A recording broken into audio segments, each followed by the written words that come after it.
Hello guys, today is my day off and bibili nga po pala kami ng bagong battery ng sasakyan para magamit na namin siya sa malayo-layong biyahe. At yun din po ang request ng aking papa para kapag may mga gala kami sa medyo malayo, magagamit namin yung sasakyan para daw makapagmaneho naman siya. So ayan guys, tara samahan niyo po kami. And andito na nga po pala kami sa bilihan ng mga battery ng sasakyan. Dito lang po yan sa Belvedere, Paradahan. Paradahan 1, tan sa Cavite. Hindi po namin alam dati na meron po pala ditong malapit na bilihan ng battery ng sasakyan. And ngayon lang nga po kami naka-experience bumili dito. At ilang panahon na rin talaga ang lumipas, marami ng mga nagsilabasan ng mga bagong brand model. At dati po kasi pag bumibili ng mga battery ng sasakyan, ang kadalasan lang kilala ko lang din ay yung Motolite. Pero ngayon pala meron ng mas maganda pala bukod doon sa brand na yun. Kaya ayan po, mamimili kami ng mga kung ano ba talaga yung pinakamaganda. At kung meron nga lang po sanang Eveready or di kaya ay AAA na pang sasakyan, ay di yun na lang sana. So ayan guys, sales stock na nga po kami ni ate at ni kuya. At syempre, ang napili namin ay yung bagong brand naman. Para naman maiba at matry naman yung iba. Dahil hindi rin po kasi sila nagkakalayo ng warranty.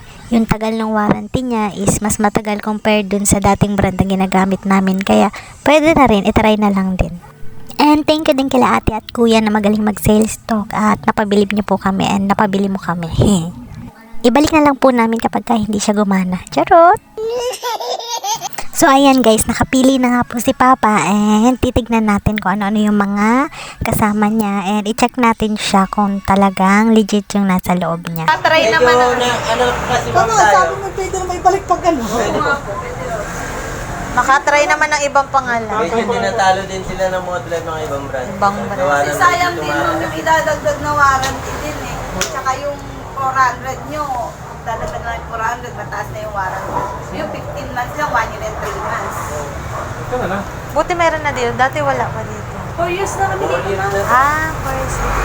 Dati, 10 years kami sa Imus. Bago naligtas kami. Di lang kami napapansin. Nakatry naman ako ng ibang klase. Ito sir, natatanggal to. O, pakit. Halimbawa, small po. Natatanggal. Yan. Kasi pag Honda City, minsan small po. Natatanggal.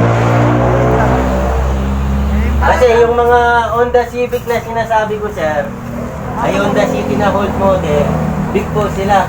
Walang maliit. Maraming salamat din sa sponsor na tulong ni kuya. Naghati po kami sa pambili ng battery ng sasakyan. Okay, bayaran na natin dahil baka bayaran pa ng iba. Charot! Kaso bakit parang hindi masaya si ate? Ano kaya ma'am? Bakit kaya? Mga panjip, owner. Palipag sa mga tagal na yung Ito na yung mga class talaga. Mega, yung mga Naku guys, eto na, napermahan ko na. Makukulong na ako. Charot! Naku, saglit lang ate. Wait lang, parang kulang yung pera ko. Diyan na lang po. Maraming salamat sa Diyos. Paalam.